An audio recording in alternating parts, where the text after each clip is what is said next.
भारत माता की, भारत माता की।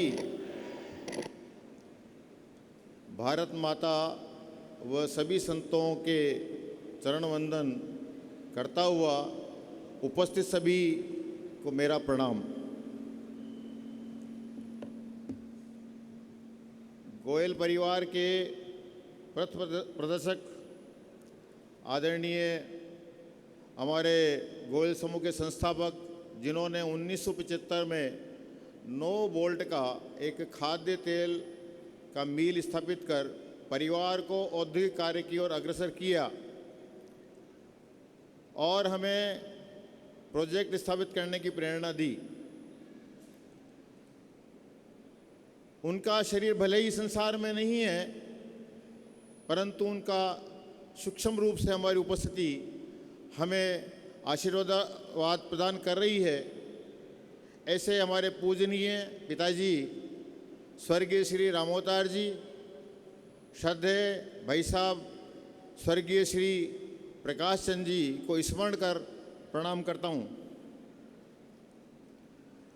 जिनके सानिध्य में खानपुर में भागवत कथा व श्री राम कथा के माध्यम से पिछले वर्ष 108 कुंडीय सामाजिक समरसता महायज्ञ, जिसमें 45 वर्ष से कम आयु के जोड़ों को और वहाँ पर जो 57 जातियाँ कुल हैं, उनके समाज के जातियों के समाज के सभी 432 जोड़ों को साथ बैठाकर यज्ञ करवाया। ऐसे हमारे प्रेरणापुंज संत श्रद्धेय श्री राधा कृष्ण जी महाराज के चरणों में सादर प्रणाम करता हूँ।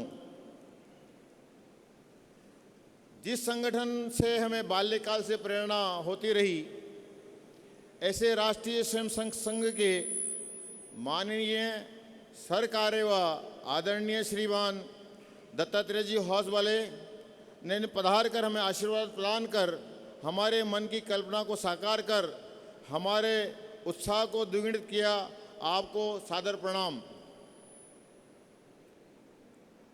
हमारे ओलंपिक विजेता राजस्थान सरकार के कैबिनेट मंत्री श्रीमान कर्नल राज्यवर्धन सिंह जी राठौड़, उनका हम स्वागत करते हैं।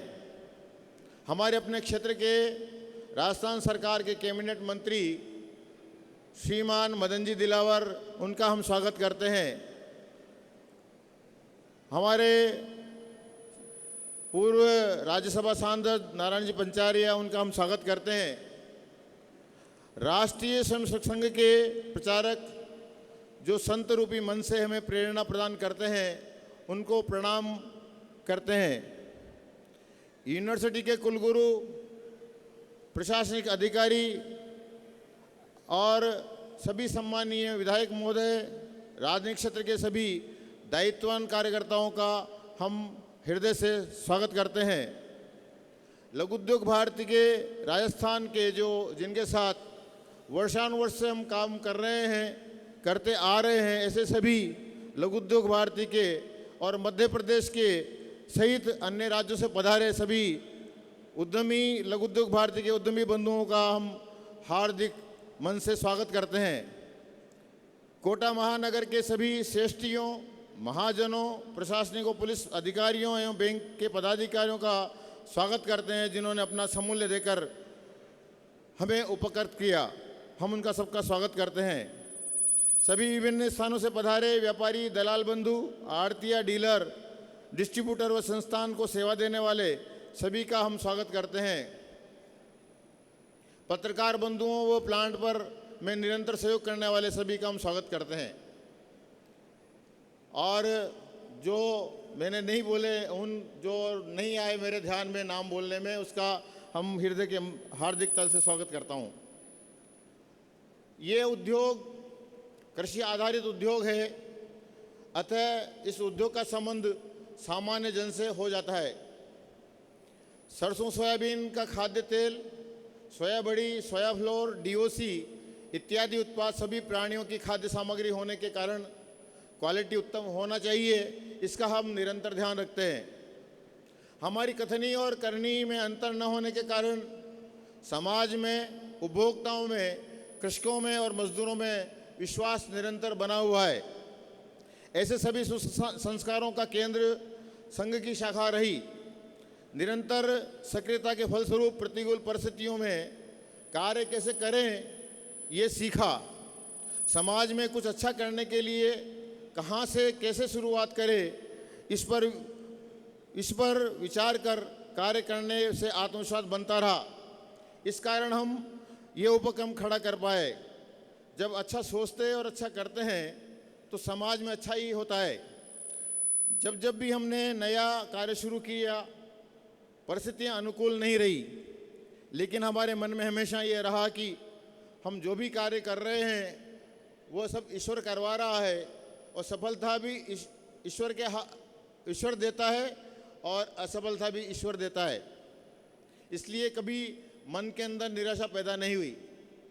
मैं आपको 1999 में हमने प्रोजेक्ट डालने का निर्णय किया और सारे देश के अंदर सोयाबीन उद्योग के प्रति नेगेटिव वातावरण था और ऋण के लिए भी हमें पूरे 1.5 साल लगे। RFC ने हमें गुड बोरोवर के कारण ऋण दिया, लेकिन हमारी इच्छा थी कि हम समाज के लिए कुछ अच्छा करें, किसानों के लिए अच्छा करें, लोगों को रोजगार देने के लिए अच्छा करें और किसानों को उपज का पूरा मूल्य मिले। हम इस बात को दे के साधना में चलते रहे तो ईश्वर ने कृपा करी और 2001 में ऋण स्वीकृत हुआ, 2001 में प्लांट डाला। इसके बाद समाज के अंदर और अच्छा क्या तकनीकी दृष्टि से अच्छा कर सकते हैं, तो हमने सरसों तेल के ऊपर 3 वर्ष तक लगातार 2003 से 2005 तक हमने अध्ययन किया। उसके बाद निर्णय करके 2006 में प्लांट डालना शुरू किया। लोग ये कह रहे थे कि तकनीकी फेल हो जाएगी, नहीं चलेगी, लेकिन हमारा आत्मविश्वास था और 2007 में प्लांट डालने के बाद वो तकनीक आज तक भी सफलता से काम कर रही है। 2010 के अंदर भी हमने प्लांट डालने का सोचा और उस समय भी स्थिति ऐसी थी, वैश्विक मंदी की ओर, पूरा विश्व मंदी की ओर था, लेकिन हमने 2011 में प्लांट डाल करके सफलतम स्थिति में आगे ले गए। ये उस समय भी ऐसी स्थिति थी। 2016 में जैसे ही इसका मुहूर्त किया चौथी यूनिट का, 5 दिन बाद 6 दिन बाद ही नोटबंदी हो गई। तो नोटबंदी का प्रभाव कितना पड़ा होगा, लेकिन इसके बाद भी हमने कार्य जारी रखा और 2018 में उस उद्योग को स्थापित करके और समाज के लिए समर्पित किया। ऐसे ही नागपुर में प्लांट डालने का निर्णय किया 2019 के अंदर और उसके बाद कोरोना आ गया। इसके बाद हमारा 2022 में प्लांट डला और उसके बाद वो आज सफलता की स्थिति में चल रहा है। ये भी जो प्रोजेक्ट अभी डाल रहे हैं इसके अंदर भी पिछले 2-2.5 वर्ष से आर्थिक मंदी का दौर चल रहा है तेलों के अंदर, फिर भी हमने इसको पूरा करके और समाज के लिए आगे बढ़ाने के लिए हम काम कर रहे हैं और स्थापित होकर के आज पर सर कार्यवाही जी के कर कमलों द्वारा संत अपने राधाकृष्ण जी महाराज के द्वारा इसका शुभारंभ होने जा रहा है। कार्य में हमेशा हमारी जो सोच रही है लोभ न करने की कारण आज हम कार्य करते हुए 24 वर्ष को पूर्णता की ओर बढ़ रहे हैं। प्लांट में भूमि पूजन और शुभारंभ में संतों का एवं प्रचारक रूपी संतों का आशीर्वाद व मार्गदर्शन सदा मिलता रहा। संगठन में शक्ति है, ये मंत्र हमें राष्ट्रीय श्रमिक संघ से सीखने को मिला। इसकी पालना में परिवार के सभी सदस्य हम वर्ष में 7 बार बैठते हैं और जो भी राष्ट्रीय श्रमिक संघ के प्रस्ताव पास होते हैं उनको पढ़ते हैं और उन पे हम काम करने की कोशिश करते हैं और उसका वार्षिक हम मूल्यांकन भी करते हैं और इस प्रकार से मूल्यांकन कर आगे की कार्य की गति हम तय करते हैं। जैसे अभी पिछले 2 साल से संघ ने शताब्दी वर्ष के लिए पंच परिवर्तन का जो विषय बताया उसको हमने परिवार को 1.5 वर्ष पहले कहा और उस पर हमने कहा कि इस पर हमको काम करना है। पहला था कि सामाजिक समरसता, हिंदू सोदरा सर्वे ना हिंदू पतितो भवेत, मम दीक्षा हिंदू रक्षा मम मंत्र समानता। ये सामाजिक समरसता का मंत्र है। इसको हम समाज परिवार में बैठकर चर्चा करते हैं। कुटुंब प्रबोधन के लिए 2.5 घंटे परिवार के बच्चों के साथ बैठ करके और हम चर्चा करते हैं और फिर विषय उनको समझाते हैं। पहले उनसे गीत और कविता कहलाते हैं, बाद में हम उनको समझाते हैं। तो इस प्रकार से कुटुंब के बारे में कुटुंब प्रबोधन के जो बिंदु हैं उनके सामने रखे जाते हैं।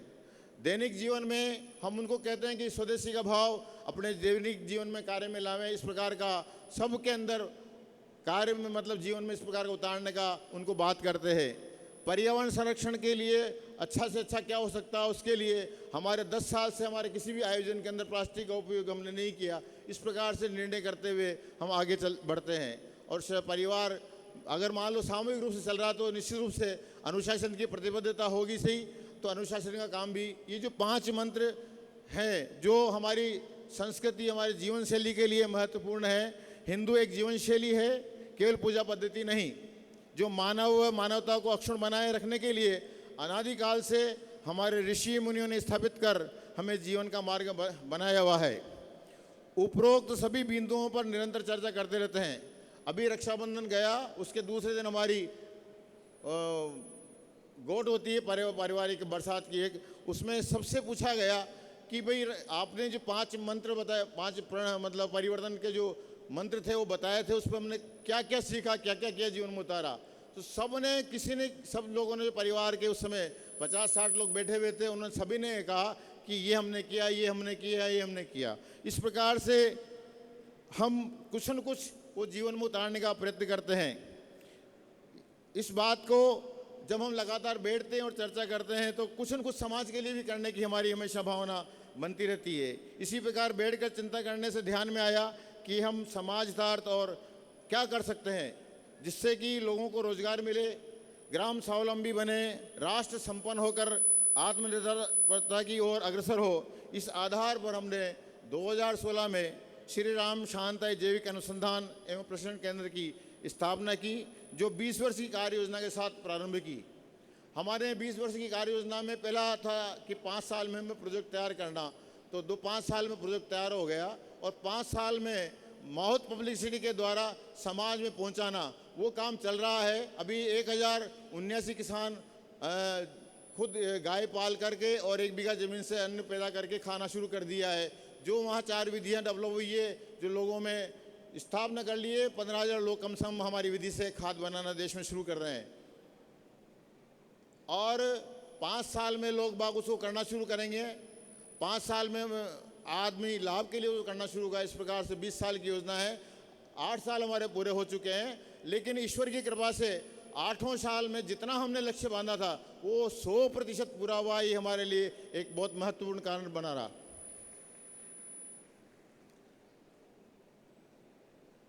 धन के प्रति हमारा चिंतन एक ऐसा ही चलता है, साईं इतना जीजिए जामे कुटुंब समाए, मैं भी भूखा ना रहूं साधु न भूखा जाए। क्योंकि धन की गति क्या है, मिट्टी से पैदा होता है और मिट्टी में चला जाता है। हमें परमात्मा द्वारा दिया गया आत्मा रूपी प्रसाद के बारे में चिंतन करते हुए चलना है। हमें समाज को देने वाला बनाना है। अतिथि देवो भव और वसुधैव कुटुंब के भाव से हमें जीना है। पद, पैसा, प्रतिष्ठा ये पुरुषार्थ से प्राप्त होता है। इसका प्रभाव अपने व्यक्तिगत जीवन व्यवहार में न आने देना, अपने को सहज बनाए रखना और प्रामाणिकता से कार्य करते हुए आगे बढ़ते रहना। समाज में प्रत्येक व्यक्ति का महत्व होता है। अतः हम समाज के प्रति, राष्ट्र के प्रति, परिवार के प्रति और स्वयं के प्रति कर्तव्यनिष्ठ होकर ईमानदारी से सहयोग करते हुए आगे बढ़ेंगे तो ईश्वर की कृपा प्रतिफल के रूप में सुफल निरंतर हमको प्राप्त होता रहेगा। आप सब लोगों ने इतनी संख्या में पधार कर हमें जो स्नेह आशीर्वाद प्रदान किया, इसके लिए मैं आपका आभार व्यक्त करता हूँ, अभिनंदन करता हूँ। आप लोगों ने मेरी बात को ध्यान से सुना, इसके लिए मैं धन्यवाद देता हूँ। भारत माता की जय।